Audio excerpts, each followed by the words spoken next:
Me again. That's right. I'm Luke, and I'm tasting some whiskey. Today's whiskey is McCarthy's Oregon Single Malt. This is a single malt whiskey made in Oregon in the United States.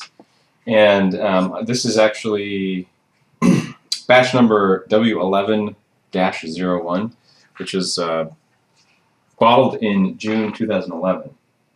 And I believe they've got a new fall 2013 bottling coming out now.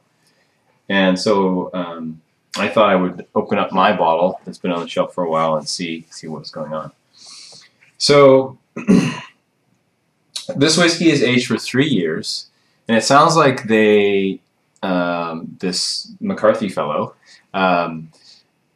ages it for 3 years, but he switches it between a number of different barrels, like up to 3 different barrels during that maturation process. So it does get probably a little bit more wood influence than it would if it was sitting in a single barrel. Yeah, so let's see what we get here.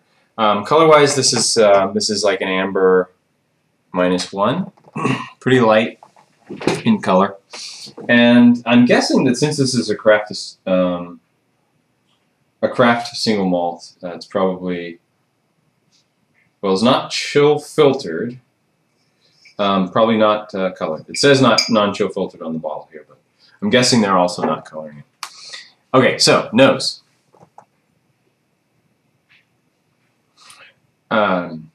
Quite dry, but still kind of slightly malty. Good bit of smoke. The smoke is salty and almost with that maltiness, it kind of comes across like a Worcestershire sauce. It's got kind of a thickness to it. That's nice. Pretty dry, a little bit hot. Bottled at 42.5%. I mean, it's only been aged for 3 years, so it's still kind of spicy and hot on the nose. But for being only aged 3 years, it's compared to like a bourbon that's been aged for 3 years, quite mellow. A little bit fruity, some apples, things like that going on.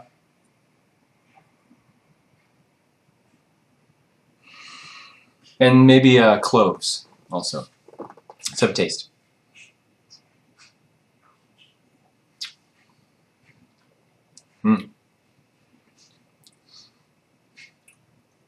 This is an interesting whiskey to taste. It's surprisingly mellow for being 3 years on the palate as well. It starts out, it almost tastes like 2 different whiskeys, because it starts out like a malty Space Cider whiskey and then kind of transforms in the second half into a smoky peated whiskey. And it's very distinct, 2 separate flavors happening. Mouthfeel pretty thick. It's kind of like it tastes actually, it reminds me of motor oil a little bit.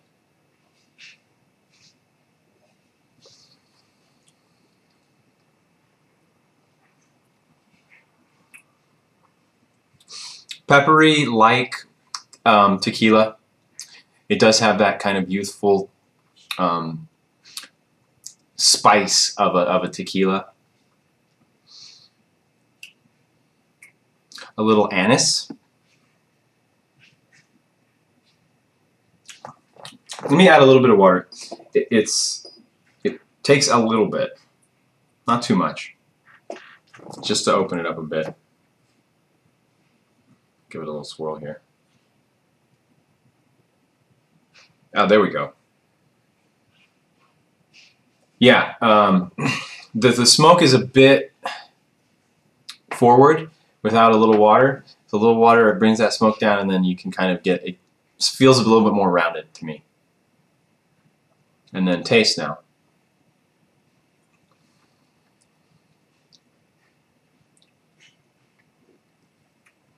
Getting the apples now.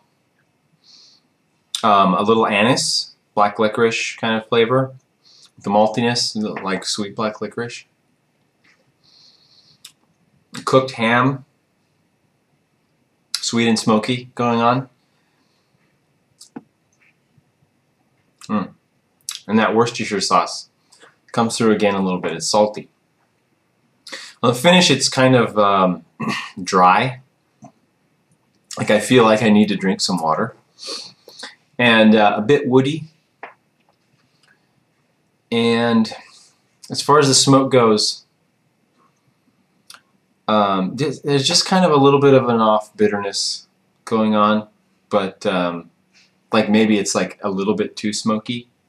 I don't know. It's pretty good. My rating, 87 out of 100 for this McCarthy's. Now you'll notice that I have another little bottle here. This is a bottle. This is a little bottle of Kalila 12-year-old that I set aside when I was tasting my Kalila 12, and I think that McCarthy's is most like Kalila, although on their website they say it's most like Lagavulin, which I disagree with.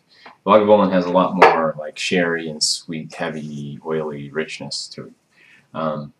So I just wanted to pour out a little Kalila and do a quick compare. And so Kalila compared to this, peat-wise it's pretty similar. Kalila is a little bit more sour, like more green apple rather than this being the McCarthy's being a red apple. But you know, similar. They're made from the same. Well, I don't know actually which barley Kalila is using, but McCarthy's they're making this whiskey out of barley from Port Ellen Maltings. So they're getting Islay barley, just like many of the Islay distilleries. So it should be pretty similar as far as smokiness goes. Anyways, I'll wrap up. So McCarthy's, 87 out of 100. An interesting whiskey. I'd like to try their newer bottling. As far as price, I think it's like $55, something like that, which is for a 3-year-old whiskey pricey, but it's quite good. So worth a try if you get a chance. And yeah, very good. Okay, I'll leave it at that, and I'll talk to you guys next time. Bye-bye.